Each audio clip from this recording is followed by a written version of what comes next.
अगर हम oscillatory motion की बात करें तो अगर ये periodic to and fro motion हुआ of a body about a fixed position, तो उसको क्या बोलते हैं? उसको हम बोलते हैं ऑसिलेटरी मोशन। अब ये सब बहुत ही सिंपल सी चीजें हैं। Motion of a simple pendulum, motion of vibrating strings on a guitar, ये सारी चीजें आपको पता है। तो अगर हम इस ऑसिलेटरी मोशन की बात करें तो इसको दो कैटेगरीज में फिर से डिवाइड किया जाता है। एक होता है हार्मोनिक ऑसिलेशंस और दूसरा होता है नॉन हार्मोनिक ऑसिलेशंस। यानी कि हार्मोनिक ऑसिलेशंस ऐसे तरह के इस तरीके के ऑसिलेशंस होते हैं जिनको हम सिंपल ट्रिग्नोमेट्रिक फंक्शन में लिख सकें। So harmonic oscillations are those oscillations that can be expressed in terms of simple trigonometric function. जैसे कि the displacement of the particle को हम लिख सकते हैं y is equal to a sin omega t plus b cos omega t, या फिर y equals to a cos omega t. ठीक है। उसी तरीके से अगर हम बात करें नॉन हार्मोनिक ऑसिलेशंस की, तो it can not be expressed in terms of simple trigonometric function, right. तो y is equal to a sin omega 1 T plus b cos omega 2 T. यहाँ पे आप देख रहे हैं कि वैल्यू ओमेगा का बदल चुका है। यहाँ पे ओमेगा दोनों में सेम था, दोनों टर्म्स की बात करूं तो। या फिर y is equal to b cos square omega T. अब ये सारी बातें हम बहुत डिटेल में कर चुके हैं हमारे मेन सेशंस में। आप इसको जम के अच्छे से पढ़ चुके हैं इन सारी चीजों को, राइट। तो इस पे टाइम ना वेस्ट करते हुए आते हैं अपनी कहानी पे कि इस टॉपिक को सिंपल हार्मोनिक मोशन ही क्यों कहते हैं। ठीक है। तो जो भी पार्टिकल इस तरह का रूल फॉलो करे जहां पे जो फोर्स है that is directly proportional to minus of X to the power N, ठीक है, और ये वेक्टर फॉर्म में, यानी कि एक रीस्टोरिंग फोर्स आना चाहिए क्योंकि ये टू एंड फ्रो मोशन है। और अगर मैंने x इज इक्वल टू 0 को एक मीन पोजीशन मान लिया, तो जब भी हमारा, चलो ये मान लेते हैं ये एक बॉल है और ये एक स्प्रिंग से अटैच था लेट अस से, और हमने इसको पुश किया, छोड़ दिया, तो ये क्या करेगा? एक सिंपल हार्मोनिक मोशन करेगा। ये तो हमें सब पता ही है।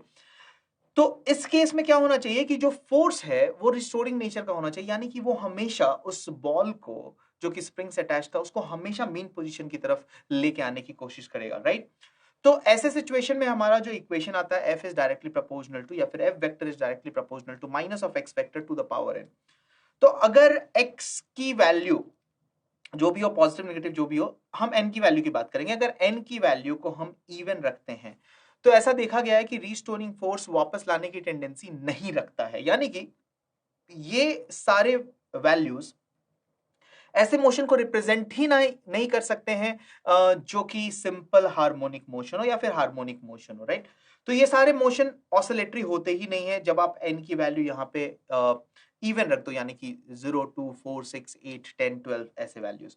लेकिन जब आप इसमें ऑड नंबर्स रखने लगते हैं, दैट इज ऑड इंटीजर्स रखने लगते हैं, किसका वैल्यू? n का वैल्यू, तो ये मोशन कैसा हो जाता है? ऑसिलेटरी हो जाता है, क्योंकि अब रिस्टोरिंग फोर्स हमेशा उसे वापस उसकी मीन पोजीशन की तरफ लाने की टेंडेंसी रखता है। तो मोशन कैसा हो जाता है भाई? ऑसिलेटरी। और इस सारे नंबर्स में जो सबसे सिंपल नंबर है हमारे पास वो कौन सा है? 1, राइट। तो सबसे सिंपल नंबर क्या होगा? 1। तो अगर हम n की वैल्यू 1 रख दें और लिख दें कि f vector is directly proportional to minus of x vector, तो यही हमारा basic in terms of principle हमारा आइडिया होता है किसका? एक सिंपल हार्मोनिक मोशन का। एक सिंपल हार्मोनिक मोशन कैसा दिखता है? f is equal to minus k x vector, right. f vector is equal to minus k x vector. आप देख सकते हैं ये इसकी मीन पोजीशन थी, यहां से ये ऑसिलेट कर रहा है, ठीक है। इसको एक एक्सट्रीम बोलते हैं, इसको दूसरे एक्सट्रीम बोलते हैं, और ये सारी चीजें तो आपको पता ही। और जो रीस्टोरिंग फोर्स है आप देख सकते हैं हमेशा वो उसको वापस वापस मीन पोजीशन की तरफ ले जाने की टेंडेंसी रखता है। अब बात कर लेते हैं इससे जुड़े हुए कुछ इंपॉर्टेंट टर्म्स की। तो जो हमारे पास पहला टर्म है वो है एम्पलीट्यूड। तो एम्पलीट्यूड क्या होता है? Well, amplitude is the maximum displacement of the particle from the mean position. समझ में आ गया कितना स्ट्रेट फॉरवर्ड है। टाइम पीरियड क्या होता है? Shortest time taken to complete one oscillation. और फ्रीक्वेंसी और टाइम पीरियड कैसे रिलेटेड है? F is equal to 1 by time period. ठीक है, आगे करते हैं, आगे बातें करते हैं। For a body executing simple harmonic motion, आपको यह ध्यान रखना पड़ेगा कि ये जितने भी रिजल्ट्स हैं ये सब हमारे लिए बहुत बहुत इंपॉर्टेंट है। ये सब हमारे लिए बहुत ज्यादा इंपॉर्टेंट है। तो F vector is equal to, जैसे कि मैं आपको बता चुका हूं, minus of k x vector, ठीक है। और ऐसे ही आपको एक्सेलरेशन क्या मिलेगा, acceleration vector is equal to minus omega square x vector. और ये सारे रिलेशंस बहुत ज्यादा इंपॉर्टेंट है। वेलोसिटी का relation omega is equal to root over k by m, t is equal to 2 pi root over m by k. तो ये सारे रिलेशंस आप एकदम ध्यान में रखेंगे, इन सबको लिख के रखेंगे, क्योंकि इससे ही रिलेटेड क्वेश्चंस आपसे पूछे जाएंगे, इन रिलेशन से रिलेटेड क्वेश्चंस पूछे जाएंगे। और बहुत ज्यादा चांसेस है कि डायरेक्ट क्वेश्चंस हो, और अगर डायरेक्ट क्वेश्चंस है तो फिर ये आपके लिए गिव अवे क्वेश्चंस हो गए, क्योंकि ये direct put the value get the answer वाली कहानी है, राइट। तो जनरली देखा गया है कि क्वेश्चंस बहुत आसान होते हैं, लेकिन आपको रिजल्ट्स याद होने चाहिए, ठीक है। तो स्टैंडर्ड रिजल्ट्स आपको याद होने चाहिए।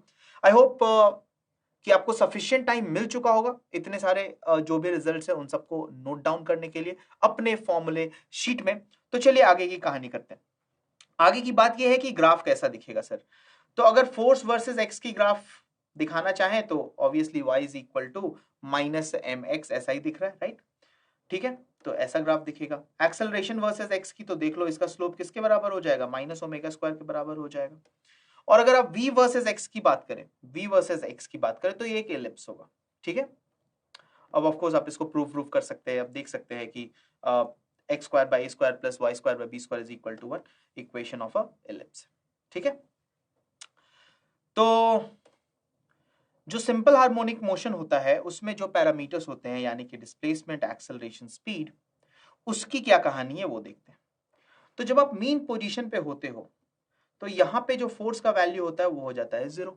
अगर फोर्स 0 है तो हम क्या बोल सकते हैं, एक्सेलरेशन भी 0। मैग्नीट्यूड की बात ही कर रहे हैं, ओके। तो आप ये ध्यान रखेंगे कि मैग्नीट्यूड की बात हो रही है, ठीक है। एक्सेलरेशन अगर 0 है इस पॉइंट पे तो यहां पे वेलोसिटी क्या हो जाएगी भाई, मैक्सिमम। वेलोसिटी की वैल्यू मैक्सिमम हो जाएगी। वैसे ही अगर हम एक्सट्रीम पोजीशन की बात करें, कोई भी एक्सट्रीम ले सकते हैं, प्लस ए वाला या माइनस ए वाला, चलो प्लस ए वाला ले लेते हैं। तो यहां पे क्या होता है, यहां पे जब ये बॉल जो कि एसएचएम कर रहा है, ये इस पॉइंट पे आके थोड़ी देर के लिए रुकता है, just for very small moment वो रुकता है, यानी कि इसकी वेलोसिटी इस पॉइंट पे होती है 0, करेक्ट। इस पॉइंट पे वेलोसिटी होती है 0, और जो वैल्यू है रिस्टोरिंग फोर्स का वो मैक्सिमम हो जाएगा, तो फोर्स होता है भाई मैक्सिमम। अगर फोर्स मैक्सिमम हो रहा है तो एक्सेलरेशन भी क्या होगा, मैक्सिमम होगा। और सेम कहानी यहां पे भी होगी, लेकिन उल्टे डायरेक्शन में। तो ये सारी बातें हम याद रखेंगे, ठीक है, कि इस मोशन में क्या होता है, कैसे होता है, क्या इसके फीचर्स हैं, और कैसे अलग अलग पैरामीटर्स चेंज होते हैं ड्यूरिंग द मोशन, ठीक है।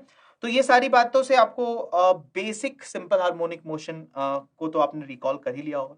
तो चलिए एक क्वेश्चन ट्राई कर लेते हैं ताकि हमारे रिजल्ट्स भी प्रैक्टिस हो जाए।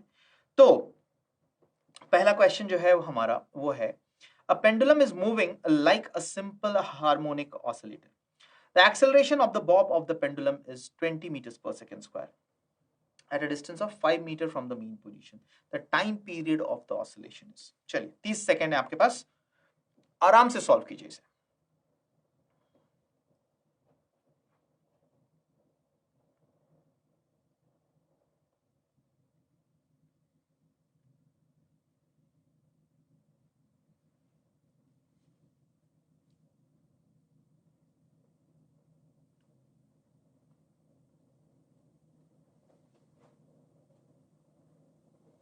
अभी तुरंत हमने नोट किया है सारे फॉर्मूलेस, तो ध्यान देंगे और सॉल्व करेंगे, और 30 सेकेंड के अंदर करेंगे, ओके, ठीक है। चलिए हमारा समय हो चुका है समाप्त, तो हम इसे जल्दी से क्या करते हैं, सॉल्व करते हैं। तो कैसे सॉल्व करें, टाइम पीरियड निकालना है। टाइम पीरियड का एक्सप्रेशन क्या था, टी इज इक्वल टू, याद होगा, 2 पाई बाई ओमेगा, लिख सकते हैं। 2 पाई बाई ओमेगा, अच्छी बात है। हमें दिया क्या हुआ है, हमें एक्सेलरेशन मतलब मॉड ए का वैल्यू दिया हुआ है 20 meters per second square, और हमें क्या दिया हुआ है, एक्स के वैल्यू दी हुई है, एक्स इक्वल्स टू 5 meters, ये दोनों चीजें दी हुई। तो ये कैसे निकालें, अब हमें एक रिलेशन याद करना पड़ेगा कि एक्सेलरेशन का क्या वैल्यू था, minus of omega square times x, ऐसा था ना कुछ। अगर मॉड लगा दे तो क्या लिख सकते हैं, mod of A omega square times x, ऐसे लिख सकते हैं, सिर्फ मैग्नीट्यूड की बात है। तो ओमेगा का वैल्यू क्या हो गया, root over a by x, values डाल देंगे, क्या आ जाएगा 20/5, ये वैल्यू कितना आ जाएगा अपने पास, 2 रेडियंस, पर सेकेंड। अब यहां से ओमेगा को उठा के इस फॉर्मूले में डाल देंगे, t is equal to 2π/2 in terms of seconds. Radians radians तो कट गए, राइट? तो ये क्या बचा, सेकेंड्स, ये 2 से 2 चला गया, क्या मिला आपको, t is equal to pi seconds. और यही हो जाएगा हमारा करेक्ट आंसर। समझ में आ गई बात? देखिए कैसे रिजल्ट ओरिएंटेड क्वेश्चंस आते हैं और कैसे आप इसको बहुत आसानी से कर सकते हैं। तो कौन सा ऑप्शन आ गया अपना करेक्ट? Option B. जी हाँ, ऑप्शन बी है हमारा करेक्ट चॉइस इस पर्टिकुलर क्वेश्चन का। ओके, अब कारवां को आगे बढ़ाते हैं और लेके आते हैं आपके लिए एक और क्वेश्चन, एक और प्यारा सा क्वेश्चन। क्या है ये क्वेश्चन? क्वेश्चन कहता है a particle executes linear simple harmonic motion with an amplitude of 3 centimetres. When the particle is at 2 centimeters from the mean position, the magnitude of its velocity is equal to that of its acceleration. तो ये सारे जो technical terms हैं आपको इन पे थोड़ा सा ध्यान देना है। क्या हमें कैसा रिश्ता दिया हुआ है, किस टाइप का रिलेशनशिप दिया हुआ है हमें एक्सेलरेशन और वेलोसिटी के बीच का। तो magnitude of its velocity is equal to its acceleration, ठीक है। Then the time period is, चलिए फिर से टाइम पीरियड की कहानी। ओके, वहां पे आपको ए मैग्नीट्यूड ए का दे दिया था और एक्स दे दिया था। यहाँ पे क्या कहानी है, यहाँ पे कोई रिलेशन बता दिया है किसके किसके बीच में, वेलोसिटी और एक्सेलरेशन के बीच में।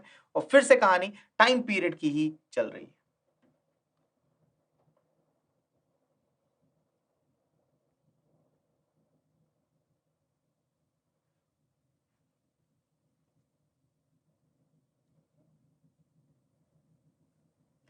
कैसे करेंगे, सोचना है, जल्दी से सॉल्व करना है, ऑप्शन को टिक करना है और आगे बढ़ना है। ओके, चलिए सॉल्व करते हैं इसे। हाँ ओके, इसको कैसे करें भाई? फिर से वहीं से शुरू करते हैं कि t का वैल्यू क्या था, t का फॉर्मूला क्या था, 2π/ओमेगा। ओमेगा कैसे मिलेगा? वेल हमें चूंकि दिया हुआ है कि जो वेलोसिटी की वैल्यू है वो एक्सेलरेशन के बराबर है, हमें रिलेशन तो पता है, मैग्नीट्यूड ऑफ वेलोसिटी क्या था, omega root over a square minus x square is equal to omega square x, यही था करेक्ट। एक्स का वैल्यू भी हमें पता है, कितने पोजीशन पे, when x is equal to 2, correct. और जब a का वैल्यू कितना है, एम्पलीट्यूड भी दिया हुआ है 3, राइट, ठीक है। तो सब कुछ तो हमें मिला हुआ है भाई। क्या करेंगे, इन दोनों को इक्वेट करेंगे और हमारे पास यहां से ओमेगा का वैल्यू आ जाएगा, कितना आ जाएगा, √5/2 इन टर्म्स ऑफ रेडियंस पर सेकेंड, ठीक है। अब टाइम पीरियड के लिए यहाँ पे जस्ट सब्स्टिट्यूट कर देंगे, है ना। तो क्या आ जाएगा अपने पास, टाइम पीरियड के लिए ओमेगा को सब्स्टिट्यूट करेंगे तो टाइम पीरियड का वैल्यू कितना आ जाएगा, 4π/√5 इन टर्म्स ऑफ सेकेंड्स। ये हो जाएगा हमारा करेक्ट आंसर। देखिए हमने दोनों को इक्वेट कर दिया, at x equals to 2, a का वैल्यू दिया हुआ है, सारी चीजें गिवन है। हमने कहां से शुरू किया था कहानी, यहीं से, right. t is equal to 2π/ओमेगा, ओमेगा कैसे निकालें उसके लिए हमें ये रिलेशन दिया हुआ था। कौन सा ऑप्शन हो जाएगा हमारे लिए सही, ऑप्शन सी बिल्कुल सही जवाब है।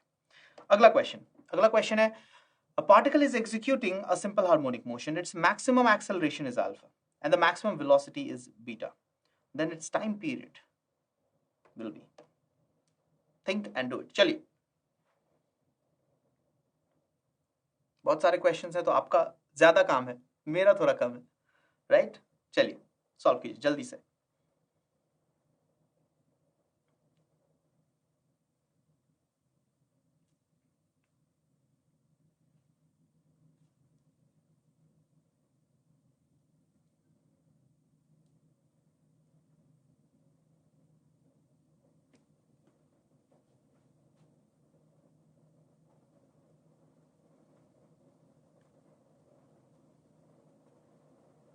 ऑलराइट,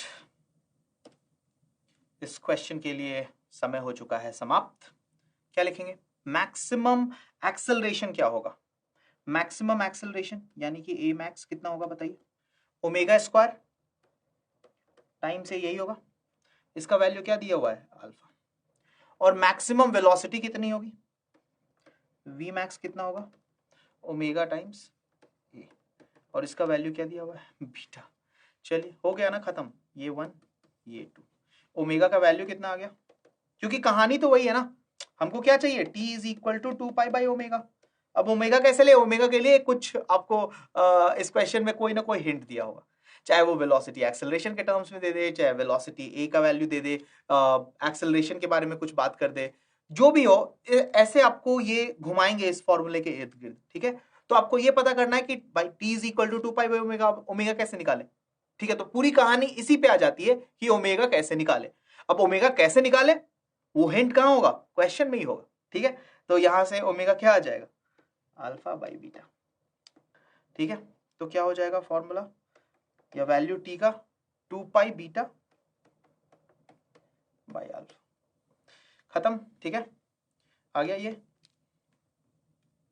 कौन सा ऑप्शन सही है, ऑप्शन ए हमारा बिल्कुल सही ऑप्शन है, ठीक है। आते हैं अब अगले सवाल पे। अगला सवाल है, a particle is executing SHM, it's velocities at distances x1 and x2 from the mean positions are v1 and v2, its time period is, सोचिए फिर से टाइम पीरियड की कहानी। अब इस केस में आपसे v1 v2 और x1 x2 के टर्म्स में टाइम पीरियड चाहिए, ठीक है। तो वहीं से शुरू करेंगे, अलग अलग तरीकों से आप कान वही पकड़ रहे हैं, ठीक है। और मैं इस वजह से ये फॉर्मूलेज बहुत अलग अलग तरीके से इसलिए प्रैक्टिस करवा रहा हूं क्योंकि ऐसे ही अलग अलग तरीकों से ये सेम चीज पूछी जाती है, इसलिए ये आपके लिए जानना बहुत ज्यादा जरूरी है, आपको ये समझना बहुत ज्यादा जरूरी है, इस फॉर्मूले की प्रैक्टिस होना बहुत ज्यादा जरूरी है। 30 सेकेंड है आपके पास, अब तो खैर 5 सेकेंड और है, तो जल्दी से सॉल्व कीजिए। चलिए मैं आपको 5 सेकेंड और देता हूं, ठीक है, करिए।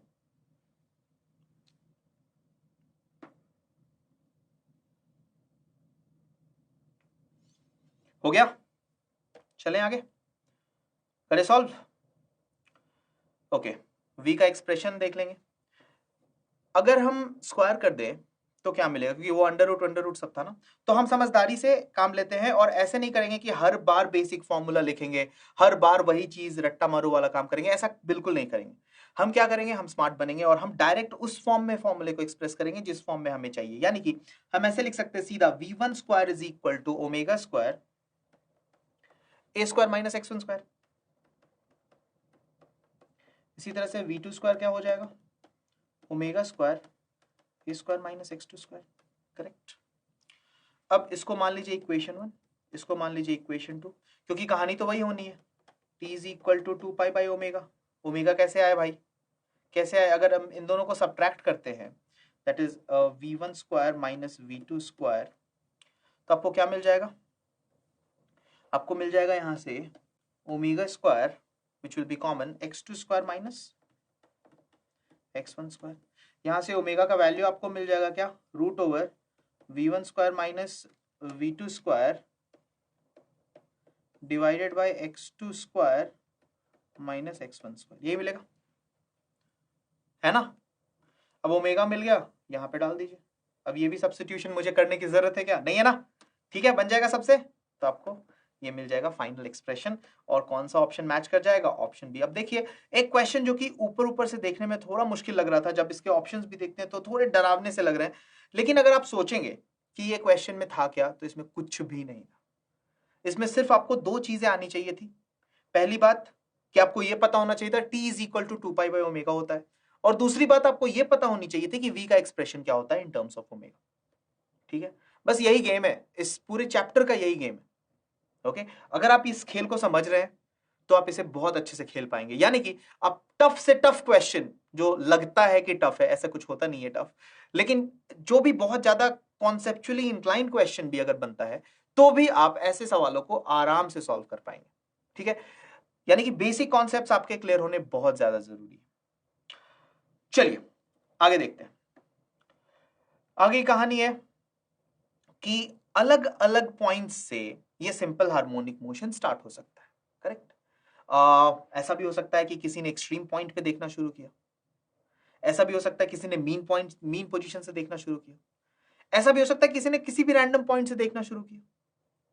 तो वो जो 3 लोग इस मोशन को देख रहे हैं, उनका डिस्क्रिप्शन इस मोशन के बारे में अलग अलग होगा।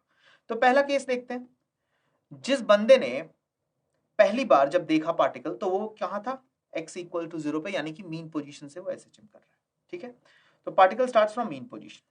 Case 2 particle starts from extreme position, तो दोनों ही जगह हो सकता है, या तो प्लस ए या फिर माइनस ए, यानी कि उसके लिए t इज इक्वल टू 0 पे x इक्वल्स टू प्लस ए भी हो सकता है, और t इज इक्वल टू 0 पे x इक्वल्स टू माइनस ए भी हो सकता है। वहां से उसने देखना शुरू किया, और एक जनरल इक्वेशन कहीं भी, मतलब वो पार्टिकल कहीं भी बीच में था, मीन और एक्सट्रीम के बीच में कहीं भी था। ऐसे केसेस में इक्वेशन में थोड़ा सा फर्क आएगा, थोड़ा सा डिफरेंस आएगा, हाँ, और ये जो डिफरेंस होता है इसको हम बोलते हैं फेज डिफरेंस बेसिकली, ठीक है। तो ये जो डिफरेंस होता है, और जब आप इक्वेशन लिखेंगे तो ये पहला बंदा इक्वेशन लिखेगा ए साइन प्लस और माइनस ओमेगा टी, ये भी ऐसा ही लिखेगा प्लस और माइनस ए कॉस ओमेगा टी, ठीक है। अब देख रहे हैं साइन कॉस का अंतर आ गया, राइट, और यहाँ पे ये क्या लिखेगा a sine omega t plus five. तो ये जो भी चीज इस एंगल के अंदर होती है, ये साइन के साथ जो भी चीज होती है उसको हम बोलते हैं फेज, और ये जो फाइव होता है इसको बोलते हैं इनिशियल फेज। तो अगर आप दो सिंपल हार्मोनिक मोशन को देख रहे हैं और दोनों के इक्वेशंस लिख रहे हैं, तो ऐसा भी हो सकता है कि दोनों के बीच में कुछ फेज डिफरेंस हो या ना भी हो। समझ में आ रही बात? ओके, तो अगर हम जनरल इक्वेशन की बात करें तो x is equal to a sine omega t plus five. अब अगर मैं इस इक्वेशन को डिफरेंशिएट करूं, क्योंकि मुझे वेलोसिटी के बारे में जानना है, अगर मैं इस इक्वेशन को डिफरेंशिएट करूं तो क्या लिख सकता हूं, v is equal to d x by d t. Time के रिस्पेक्ट में क्या मिलेगा, क्या मिलेगा बताइए? मिलेगा a cos ओमेगा टी।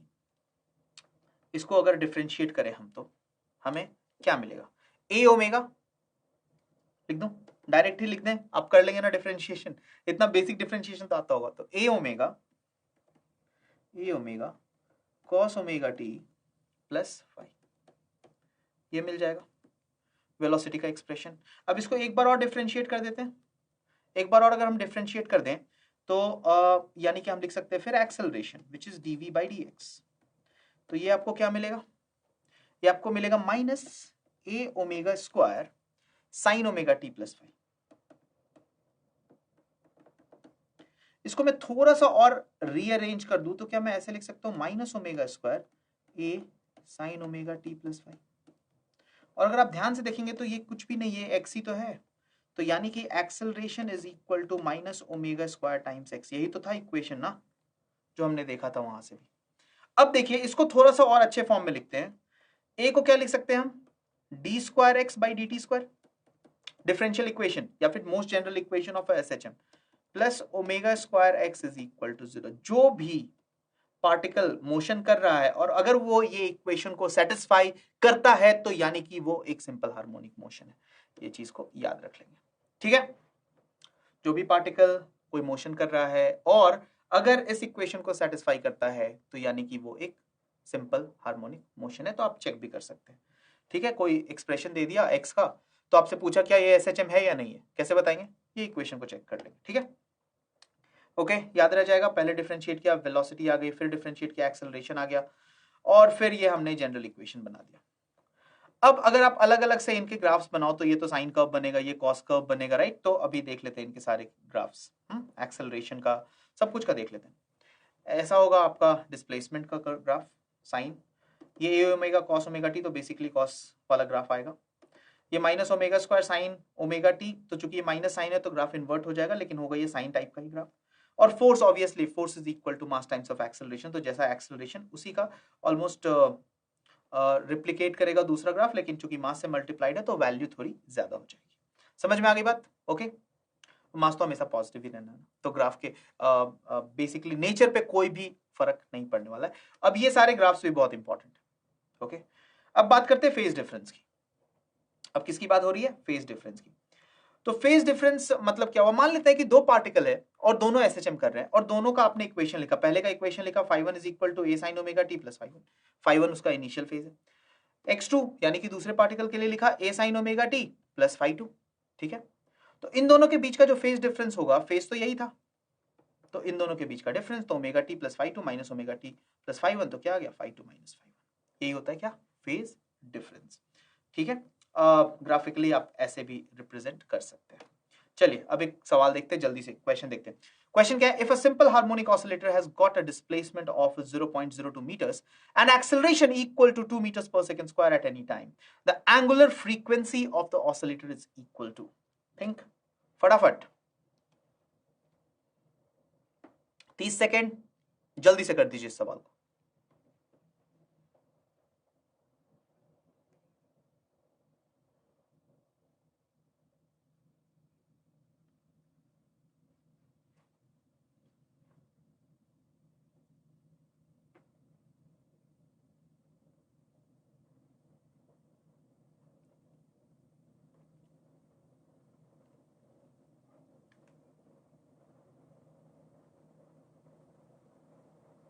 क्या पूछा है आपसे?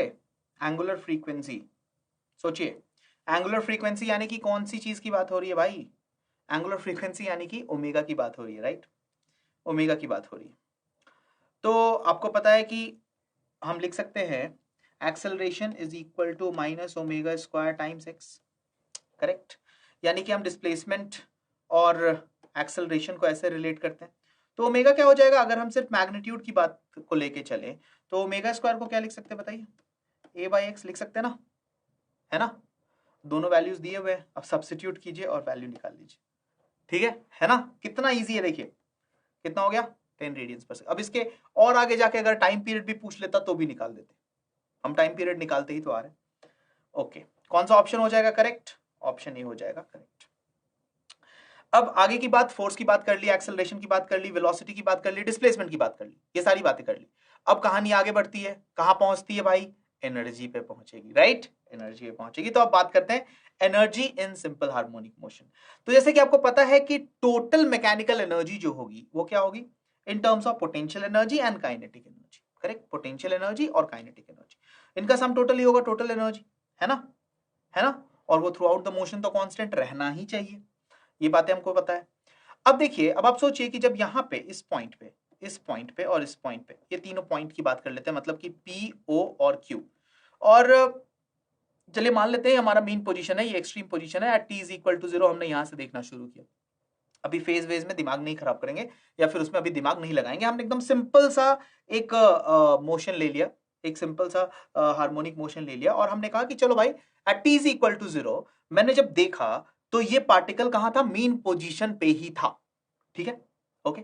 ऐसे कहानी आप कहीं से भी लेके चलो, कोई फर्क नहीं पड़ता, कोई एक्सट्रीम पोजीशन से भी लेके आए, घूम फिर के मैथ्स उसकी पूरी मदद करेगा और पहुंचेंगे आप यहीं पे, है ना? टोटल एनर्जी कांस्टेंट रहेगी, एक्सप्रेशन भी सेम आएगा।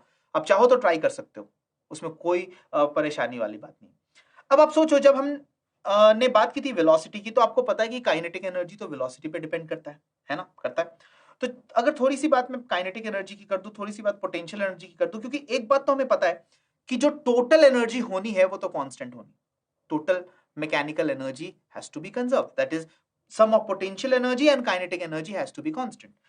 तो जब हमने देखा था कि एक्सट्रीम पोजीशन पे वेलोसिटी का वैल्यू 0 था, यानी कि काइनेटिक एनर्जी यहां पे 0 होगा, यानी कि टोटल एनर्जी किसके बराबर होगा भाई? पोटेंशियल एनर्जी के बराबर होगा। पूरा का पूरा एनर्जी स्टोर्ड होगा in form of potential energy, कहां पे? Eight extreme points. यहां पे भी वेलोसिटी 0 थी तो यहां पे भी काइनेटिक एनर्जी 0 होगा, यहां पे भी टोटल एनर्जी किसके बराबर हो जाएगा भाई? पोटेंशियल एनर्जी के बराबर हो जाएगा। समझ में आ रही बात? ठीक है, एक बात समझ में आ गई। दूसरी बात, जब मीन पोजीशन की बात करें, जब मीन पोजीशन, तो यहां पे क्या था? काइनेटिक एनर्जी किसके बराबर? मैक्सिमम, मैक्सिमम होगा ना यहां पे, kinetic energy will be maximum. क्यों? क्योंकि वी मैक्स था, करेक्ट? तो अगर काइनेटिक एनर्जी मैक्सिमम है, इसका मतलब ये टोटल एनर्जी के ही बराबर हो जाएगा, क्योंकि यहां पे क्या है? पोटेंशियल एनर्जी है 0, है ना? पोटेंशियल एनर्जी क्या है? 0 है। अगर हम पोटेंशियल एनर्जी निकालना चाहें तो अगर हम बेसिक फॉर्मूले से जाए तो एफ डॉट डी एक्स करेंगे, वर्क डन फाइंड करेंगे, आपको पता है कि एक्स का वैल्यू ही मीन पोजीशन पे 0 हो जाता है, तो पोटेंशियल एनर्जी 0 हो जाएगा। इसलिए मीन पोजीशन पे मैक्सिमम काइनेटिक एनर्जी होगा और वो टोटल एनर्जी के भी बराबर होगा, और एक्सट्रीम पोजीशंस पे काइनेटिक एनर्जी की वैल्यू होगी 0 और पोटेंशियल एनर्जी की वैल्यू होगी मैक्सिमम, और ये टोटल एनर्जी के भी बराबर होगी। ठीक है, अब एक्सप्रेशंस देख लेते हैं क्या होगा। u is equal to half k x square, potential energy का expression u is equal to half, आप x को लिख दो, omega square is equal to k by, हमको पता है ये सारी सब्स्टिट्यूशन आप कर सकते हैं, किसी भी फॉर्म में क्वेश्चंस पूछे जा सकते हैं। It's all a game of formulas my friend, it's all a game of formulas, किसी भी फॉर्म में क्वेश्चंस पूछे जा सकते हैं। ठीक है, जैसा कि आपने देखा कि पोटेंशियल एनर्जी का वैल्यू मीन पोजीशन पे 0 होता है, या मिनिमम वैल्यू वही है। और अगर हम बात करें एक्सट्रीम पोजीशंस की, ठीक है, जब x का वैल्यू प्लस और माइनस a है, जब भी ऐसा सिचुएशन है कि जब x का वैल्यू प्लस या माइनस a है, उस पॉइंट पे आप देख सकते हैं कि जो पोटेंशियल एनर्जी है वो मैक्सिमम है, और वो किसके बराबर है? वो टोटल एनर्जी के बराबर भी आएगी। ठीक है, अब बात कर लेते हैं किसकी? काइनेटिक एनर्जी की। काइनेटिक एनर्जी में क्या होता है? काइनेटिक एनर्जी का सिंपल सा formula half m v square, v तो हमको पता है, v is equal to omega root over square minus x square. यहाँ पे सब्स्टिट्यूट करेंगे, फिर से सारे रिजल्ट्स बहुत इंपॉर्टेंट है, कहाँ मैक्सिमम कहाँ मिनिमम, भी बहुत जरूरी। ठीक है, नोट करते चलेंगे सारी चीजें, है ना। जैसा मैं आपसे हमेशा कहता हूं कि किसी भी बेसिक बुक से, कोई भी स्टैंडर्ड टेक्स्ट बुक से आप इसकी थ्योरी को पढ़ के आइए, तो आपको ये रिवीजन सेशंस बहुत बेनिफिट दे के जाएगा, it will be very beneficial for you.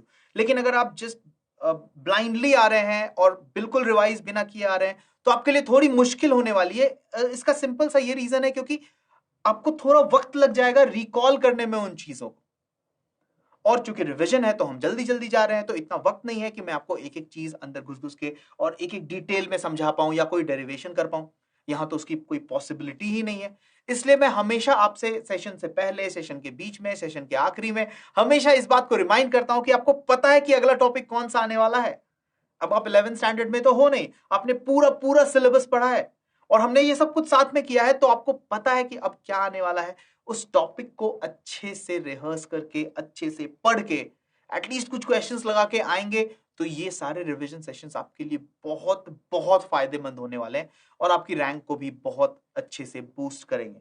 तो मैं बस यही आपसे आशा करता हूं, उम्मीद करता हूं कि आप इन सब चीजों को सीरियसली ले रहे होंगे और आप मेरे साथ जितने भी क्वेश्चंस हैं जो स्टिपुलेटेड टाइम है उसमें कंप्लीट कर रहे होंगे और अपनी छोटी छोटी कमजोरियों को समझ रहे होंगे, उस पर फतेह हासिल कर रहे होंगे, उस पर जीत हासिल कर रहे होंगे।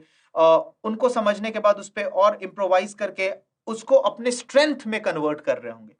तो ये सारी चीजें हैं जो टॉपर्स करते हैं, और अगर आपको एक टॉपर बनना है तो आपको भी ये तरीका अपनाना चाहिए। तो चलिए आगे बात करते हैं ग्राफ की। अगर हम बात करें ग्राफ की, तो आप देख सकते हैं कि कैसे एनर्जी का कन्वर्शन होता है। इस पॉइंट पे कौन सी एनर्जी मैक्सिमम, इस पॉइंट पे कौन सी एनर्जी मिनिमम, करेक्ट है ना। अब देख लीजिए टोटल एनर्जी का फॉर्मूला क्या आ गया, हाफ एम ओमेगा स्क्वायर ए स्क्वायर। कहा था ना मैंने आपसे। चलिए एक क्वेश्चन देख लेते हैं जल्दी से, एनर्जी पे बेस्ड क्वेश्चन कहता है a particle executing simple harmonic motion has kinetic energy as this k naught cos square omega t, the value of the maximum potential energy and the total energy are respectively। सोचिए और जल्दी से solve कीजिए।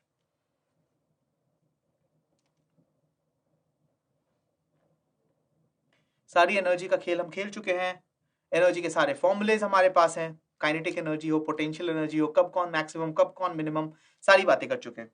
Simple सा सवाल है, सोचिए, solve कीजिए 30 सेकंड के अंदर, जल्दी से आंसर दीजिए।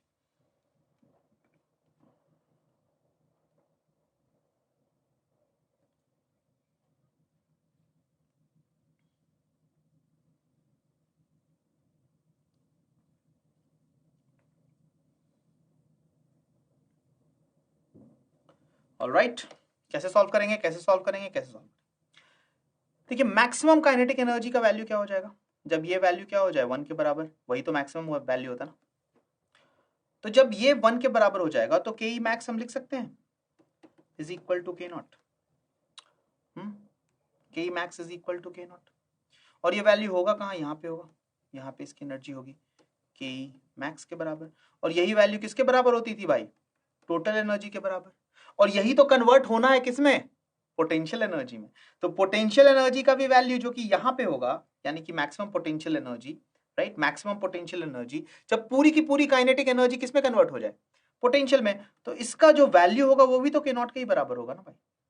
यानी कि टोटल एनर्जी भी के नॉट और मैक्सिमम पोटेंशियल एनर्जी मैक्स भी के नॉट। कहानी खत्म, है ना। राइट कौन सा ऑप्शन सही, ऑप्शन सी हो जाएगा हमारा सही जवाब। ठीक है आगे बढ़ते हैं, अगला क्वेश्चन है in a simple harmonic motion when the displacement is 1/3 the amplitude, what fraction of total energy is kinetic। सोचिए, सॉल्व कीजिए। डिस्प्लेसमेंट कितना है, 1/3 ऑफ द एम्पलीट्यूड।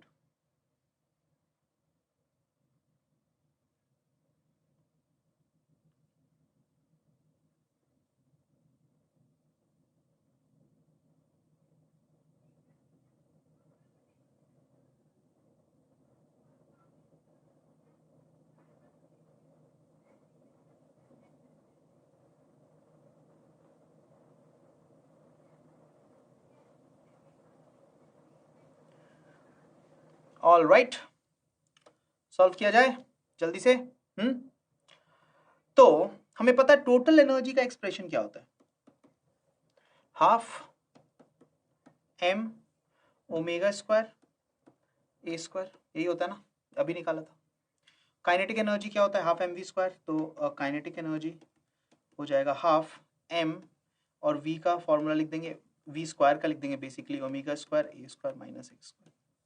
अब x की जगह पे क्या लिख दो, a/3 डाल दो यहाँ पे, सॉल्व करेंगे और फिर रेशियो ले लेंगे। तो kinetic energy is to total energy, इसका रेशियो आ जाएगा 8:9।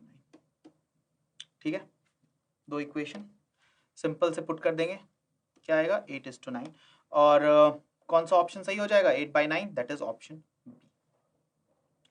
अब बात करते हैं कि टाइम पीरियड और फ्रीक्वेंसी के बारे में कि कैसे कैसे हम कैलकुलेट करते हैं। तो कैसे करेंगे, locate the equilibrium position mathematically and balance the forces acting on it. Step number 2, from the equilibrium position displace the particle slightly by x, दोनों में से किसी भी तरफ x वेक्टर, चूंकि सब कुछ वेक्टर फॉर्म में, and then find the expression of net restoring force acting on it.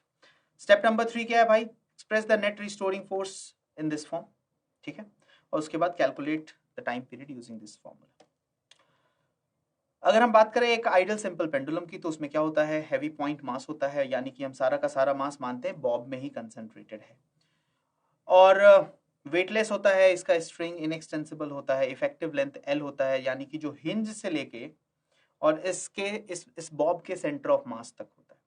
ठीक है, और rigid support about which the string is free to oscillate, एक रिजिड सपोर्ट होता है यहाँ से जिसके अबाउट ये फ्रीली ऑसिलेट करता है। अब ऐसा नहीं है कि हमेशा आपको इसी तरह की सिचुएशन मिलेगी, कभी कभी इस सिचुएशन में थोड़ा सा तड़का लगा दिया जाता है, यानी कि इसको थोड़ा सा बदल के आपके सामने पेश किया जाता है, और कभी कभी बच्चे कंफ्यूज हो जाते हैं। तो इसको हमें डिराइव नहीं करना, लेकिन अलग अलग केसेस देख लेते हैं कि और कितने तरीकों से इसी तरह की चीज को पूछा जा सकता है, और कितने टाइप से। जैसे कि इस पेंडुलम को लिया और लिफ्ट में डाल दिया, और आपसे पूछा अब बताओ टाइम पीरियड, लिफ्ट ऊपर जा रही अब बताओ, लिफ्ट नीचे जा रही अब बताओ। ठीक है, तो ऐसे सिचुएशन में हमको क्या करना चाहिए। ठीक है, अब चूंकि आपको पता है कि लिफ्ट ऊपर या नीचे जब जाएगी कांस्टेंट एक्सेलरेशन से, चाहे वो ऊपर जाए या नीचे जाए, जी इफेक्टिव का वैल्यू ही चेंज हो जाना है ना, जी इफेक्टिव की वैल्यू चेंज हो जाएगी। अगर जी इफेक्टिव की वैल्यू चेंज हो, ऑब्वियसली टाइम पीरियड पे फर्क पड़ेगा। तो ये सारे सिचुएशंस को हम देख लेते हैं, एक बार सारे रिजल्ट्स लिख लेते हैं, तो हमको किसी भी टाइप के सिचुएशन में फंसाने की कोशिश की जाए तो हम उसमें नहीं फंसेंगे और अपना रास्ता ढूंढ के निकाल लेंगे और क्वेश्चन को सॉल्व कर देंगे। तो ये जल्दी से देख लेते हैं। एक तो सिंपल कहानी हो गई सिंपल पेंडुलम की, जिसका टाइम पीरियड का फॉर्मूला हो गया T = 2π√L/g। अगर इसी को हमने लिफ्ट में डाल दिया तो फॉर्मूला क्या हो गया, और लिफ्ट ए एक्सेलरेशन से ऊपर जा रहा है, ये ध्यान दीजिएगा इस केस में, तो क्या हो गया, g का वैल्यू g+a। अगर ये नीचे आ रहा होता तो क्या हो जाता, g-a, है ना। अगर हमने इसी पेंडुलम को क्या किया, एक फ्लूइड में डाल दिया और इसको ऑसिलेट करवा रहे हैं, तो t का वैल्यू ये हो जाएगा। समझ में आ गई बात। ठीक है, सारे एक्सप्रेशंस आप नोट करते चले जाएंगे, बहुत ही ज्यादा जरूरी है। ओके, अगर एक YouTube है और उसमें पानी है, और या फिर कोई भी इसमें कोई भी फ्लूइड हो सकता है, जो भी फ्लूइड हो इसके अंदर, कैपिटल L है total length of the liquid column, और H है height of the undisturbed liquid in the limb. ठीक है, तो टाइम पीरियड का वैल्यू क्या हो जाएगा, 2π√L/2g। तो इसको हम कैसे रिप्रेजेंट कर सकते हैं, 2π√H/t। ठीक है, SHM ऑफ फ्लोटिंग सिलेंडर, अगर आप एक सिलेंडर को लें और उसे पानी में डाल करके वो फ्लोट कर रहा है, उसको थोड़ा सा फोर्स लगा के छोड़े तो वो क्या करता है, ऊपर नीचे जाता है, राइट। उसका भी फॉर्मूला क्या हो जाएगा, 2π√L/g, जहां पे L क्या है, जो part which is immersed inside. अब अगर एक SHM हम देख रहे हैं of a small ball rolling down in a hemispherical bowl, ठीक है, इस तरह का एक बाउल है, उसमें अगर एक छोटा सा बॉल है जो कि SHM कर रहा है, जो ऐसे जाएगा वापस आएगा, ऐसे जाएगा वापस आएगा, उसके टाइम पीरियड का फॉर्मूला होता है T = 2π√R-r/g। अब इस तरह के सारे डिफरेंट टाइप्स के क्वेश्चंस हम कर चुके हैं मेन सेशन में। यहाँ पे ऑब्वियसली इतना वक्त नहीं है, तो फिर मैं आपको डायरेक्ट इसलिए सारे फॉर्मूलेस बता दे रहा हूँ। तो ये सारी चीजें हमने देखी हुई है, ये सब कुछ हमने डिराइव किया हुआ है, सब कुछ एक एक केस हमने बहुत अच्छे से पढ़ा हुआ है, हमारे मेन सेशंस में सब कुछ किया था। लेकिन यहाँ पे चूंकि इतना वक्त नहीं है कि हम इन सब पे एक एक सवाल करें, तो आप क्या करेंगे, इन सारे फॉर्मूलेस को नोट डाउन करेंगे और एक एक क्वेश्चन खुद से आप अपने हिसाब से भी लगा सकते हैं, कोई दिक्कत नहीं है उसमें। ठीक है, कुछ आर का वैल्यू ले लेंगे, कुछ स्मॉल आर का वैल्यू ले लेंगे और टाइम पीरियड निकाल लेंगे। ओके, ठीक है, चलिए एक नेक्स्ट क्वेश्चन देखते हैं। तो क्वेश्चन है, Two masses, capital Ma and capital Mb, are hung from two strings of length La and Lb respectively. They are executing SHM with a frequency relation Fa is equal to 4 times of Fe. Then कौन सा relation इनका correct है? मास और length के बारे में कौन सी बात सही है? फ्रीक्वेंसी आपको दे दिया है तो इनडायरेक्टली क्या दिया है मैं बता नहीं रहा हूं, बट मेरे ख्याल से आप समझ गए होंगे.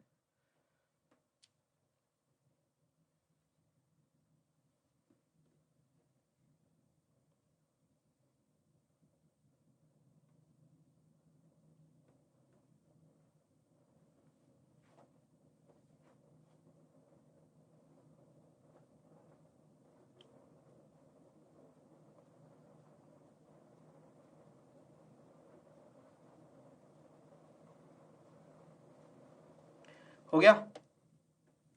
करे सॉल्व. करे सॉल्व क्या दिया है आपको? Frequency Fa is equal to 4 times of Fb. यानी कि ऑब्वियसली फ्रीक्वेंसी और टाइम पीरियड का इनवर्स रिलेशन होता है ना? तो आप इसको ऐसे भी लिख सकते हैं 1/2 pi root over G by LA is going to be equal to 4 times of 1/2 pi root over या फिर यहां लिख दें is equal to 4 times of 1/2 pi root over G by LB. अब तो कहानी खत्म. यहीं से LA और LB के बीच में रिलेशन आ जाएगा, है ना? यहीं से LA और LB के बीच में रिलेशन आ जाएगा. क्या आ जाएगा? LA is equal to LB by 16. और आपको पता है कि टाइम पीरियड के फॉर्मूले में कहीं भी जो है मास का कोई जिक्र ही नहीं है. फॉर किसके लिए? For simple pendulum. करेक्ट. तो यानी कि मास से कुछ फर्क नहीं पड़ता. ठीक है, बॉब के मास से इंडिपेंडेंट होता है. यानी कि कौन सा ऑप्शन हो जाएगा सही? ऑप्शन ही हो जाएगा करेक्ट. ठीक है, इजी है. ओके, चलिए आगे की बात करते हैं. A simple pendulum is suspended from the roof of a trolley which moves in a horizontal direction with an acceleration of a. Here the time period is given by t is equal to 2 pi root over L by G dash, where G dash is equal to. चलिए, एक trolley है, उसके अंदर एक simple pendulum है. वो trolley ए acceleration से आगे की तरफ जा रही है हॉरिजॉन्टल डायरेक्शन में. टाइम पीरियड का अगर फॉर्मूला लिखा जाता है t is equal to 2 pi root over L by G dash, तो G dash क्या होगा?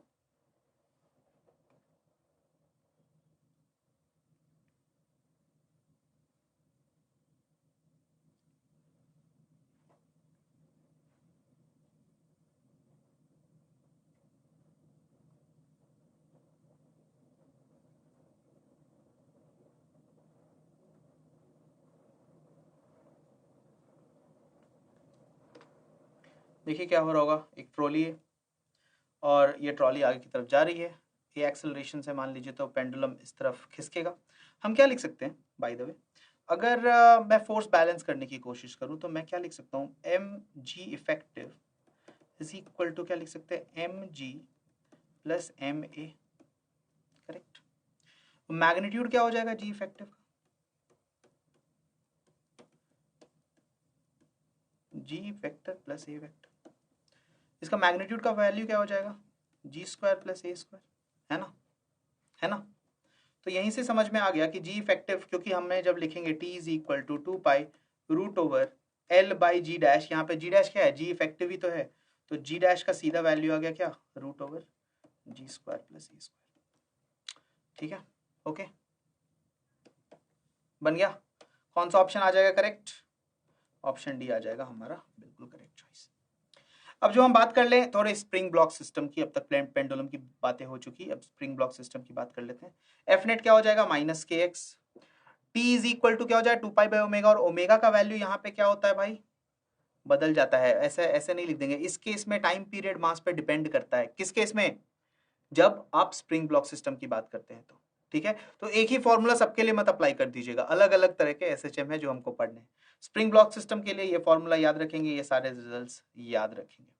ठीक है, अब जब हम स्प्रिंग की बात करें तो स्प्रिंग आपस में कनेक्टेड हो सकते हैं. दो तरह के कनेक्शंस बेसिकली पॉसिबल है. एक्चुअली 3 तरह के हैं. एक तो आपका सीरीज कॉम्बिनेशन हो सकता है, एक आपका पैरेलल कॉम्बिनेशन होता है, और कुछ मिक्स भी हो सकता है. तो सीरीज कॉम्बिनेशन में आपका के इफेक्टिव या के इक्विवेलेंट का formula 1/ks is equal to 1/k1 plus 1/k2। अब आप इसको थोड़ा कंपेयर कर सकते हैं कैसे कैसे वाले फॉर्म से, कैपेसिटर वाले फॉर्मूले से है, ठीक है। याद कीजिए कैपेसिटर जब सीरीज में कनेक्टेड होते थे तो उनका इक्विवेलेंट कैपेसिटेंस कैसे आता था, उस फॉर्मूले से आप थोड़ा कंपेयर कर सकते हैं। यहाँ अगर पैरेलल में तो सीधे सीधे जुड़ जाएंगे k1 प्लस k2 इस तरह से, ठीक है। और ये आपके रहे सारे इंपॉर्टेंट फॉर्मूले, इंपॉर्टेंट रिजल्ट्स टाइम पीरियड के, ठीक है। क्योंकि k की जगह पे अब क्या आना चाहिए, k की जगह पे तो k इक्विवेलेंट आना चाहिए ना। हो गया, लिख लिया आपने, किया भी है ऐसा सब कुछ, सारा डेरिवेशन किया हुआ है हमने, क्या होता है सीरीज वाले केस में, क्या होता है पैरेलल वाले केस में, कैसे डिराइव करते हैं, ये सारा का सारा डेरिवेशन हमने मेन सेशंस में कर रखा है। अभी का वक्त क्या है, सीधा फॉर्मूला लिखिए, क्वेश्चन सॉल्व कीजिए। तो चलिए देख लेते हैं क्वेश्चन इस पे। क्या question, a body of mass 1 kg is attached to the lower end of a spring whose upper end is fixed. The spring has negligible mass. When mass 1 kg is slightly pulled down and released, it oscillates with a time period of 3 seconds. On increasing the mass by 3 kg, the time period of the oscillation becomes, बताइए।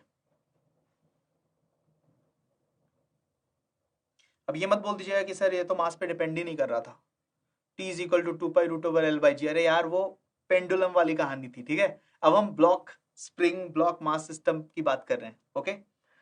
तो दोनों चीजें अलग अलग है, identify करना सीखिए। Formulas ऐसे आंख बंद करके आपको रट्टा नहीं मारना है, सब कॉन्सेप्ट को समझते हुए सारे रिजल्ट्स को समझना है, ओके।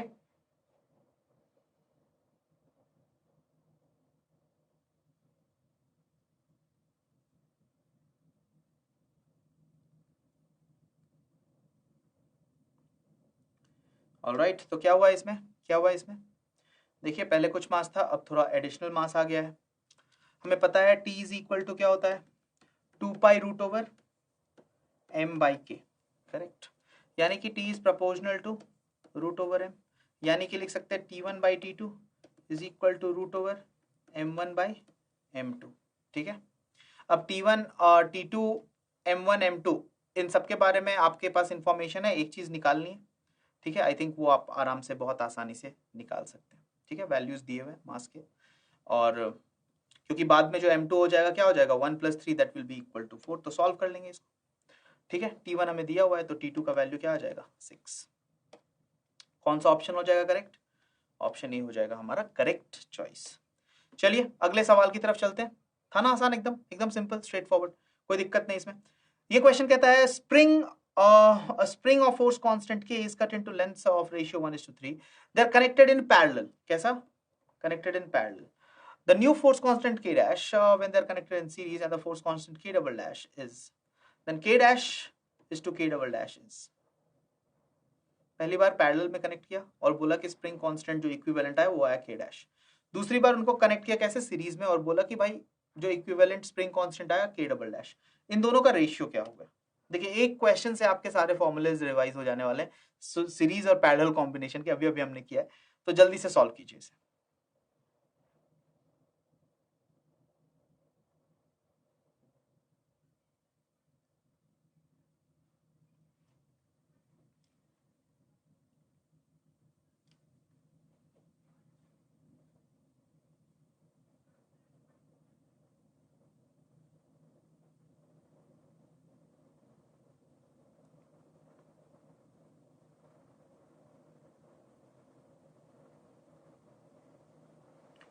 ठीक है, देखिए एकदम रिजल्ट ओरिएंटेड कहानी है, ठीक है। एक स्प्रिंग लिया आपने, उसका फोर्स कांस्टेंट था K, उसको कट किया लेंथ के रेशियो में, क्या मिल जाएगा हमको L1:L2 1:3।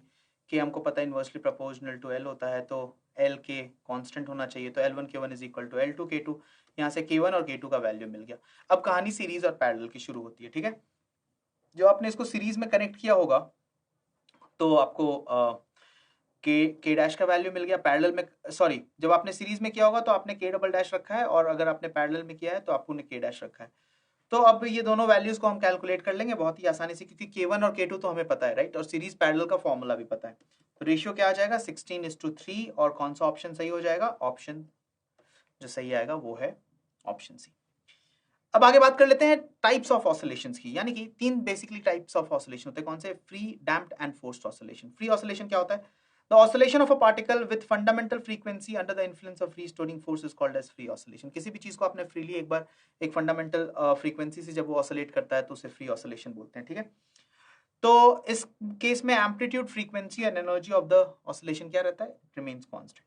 डैम्प्ड ऑसिलेशन क्या होता है, the oscillation of a body whose amplitude goes on decreasing with time is known as damped oscillation. कोई भी जनरल ऑसिलेशन जो हम करते हैं वो थोड़ी देर के बाद होने के बाद रुक जाता है और आप देखते हैं कि एम्पलीट्यूड भी कम होता चला जाता है। इस तरह के ऑसिलेशन को हम क्या बोलते हैं, डैम्प्ड ऑसिलेशन। और फोर्स्ड ऑसिलेशन में क्या होता है कि हम एक एक्सटर्नल कुछ एजेंट लगाते हैं जो उसको बार बार ऑसिलेट कराते रहते हैं, right. The amplitude of the oscillator decreases due to the damping forces but on account of the energy gain from the external source it remains constant, ठीक है। तो ऐसे केस में हम क्या बोलते हैं इसको, इस टाइप के ऑसिलेशन को क्या बोलते हैं, फोर्स्ड ऑसिलेशन।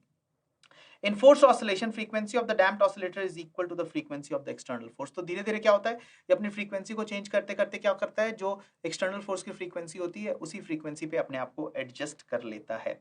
अब फिर से फ्री फोर्स और डैम्प्ड की कहानी पूरी डिटेल में की हुई है, आप किसी भी स्टैंडर्ड टेक्स्ट बुक से थ्योरी पढ़ सकते हैं, और हमने अपने सेशंस में भी ये सारी चीजें बहुत डिटेल में की है, ओके। तो यहाँ पे सिर्फ हम एक झलक देख करके आगे निकलने वाले। फ्री ऑसिलेशन क्या होता है, frequency of free oscillation is called as natural frequency because it depends upon the nature and structure of the body. और डैम्प्ड ऑसिलेशन क्या होता है, डैम्प्ड ऑसिलेशन में एक डैम्पिंग फोर्स रहेगा जिसका formula FD is equal to minus VV, यानी कि ये वेलोसिटी पे डिपेंड करता है। ये डैम्पिंग फोर्सेस हो सकते हैं फ्रिक्शनल फोर्स, एयर रेजिस्टेंस, ठीक है। और ये फॉर्मूला याद रखेंगे, आप देख सकते हैं कि कैसे एम्पलीट्यूड डिक्रीज होता चला जा रहा है। और इसकी इक्वेशन का ध्यान रख लेंगे, ठीक है, ओके। अब अगर आप दोनों को कंपेयर करें, तो किस रेट से कैसे ओमेगा चेंज होता है, कैसे ए चेंज होता है, ये सारी कहानी यहाँ पे है, और ये सारे फॉर्मूलेज भी हम प्रॉपरली डिराइव कर चुके हैं। तो ये सारे रिजल्ट्स को आप बस एक नजर देख लीजिए, लिख लीजिए अच्छे से, स्टार मार्क कर लीजिए, क्योंकि ये सारे रिजल्ट्स बहुत इंपॉर्टेंट है और इन रिजल्ट्स पे बेस्ड कुछ क्वेश्चंस आपसे आते हैं, ओके। क्या है ये सवाल, when an oscillator completes 100 oscillation its amplitude is reduced to 1/3 of its initial value, ठीक है। What will be the amplitude when it completes 200 oscillation? चलिए 30 सेकेंड, अभी रिजल्ट हमने आपको दिखाया था, सीधा उस पे बेस्ड क्वेश्चन, जल्दी से सॉल्व करेंगे।